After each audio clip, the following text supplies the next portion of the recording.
In this video, I want to talk about how someone can send you money on Wise. Now for this to work, the other person needs to open up Wise and click on send. Inside of here, they want to select the currency that they're going to send, and they want to select the currency that you're going to receive. So they want to just type in how much, and after that, they want to add you. So there are different ways to do this, and one is by typing in your Wise, your email or your phone number.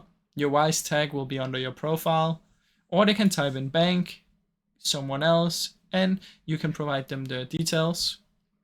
They can also, if you have any sort of bill or something that you can send them that they can upload, or they will be able to do it by email. So if you give them your email and you type, they select this one, then you'll get a notification on your email. Now, once you've selected this and typed in the information, they will now be able to send the money to your Wise account. So this is basically how it works, guys. I really hope you enjoyed this short video.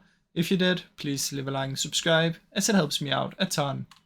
Thank you so much for watching.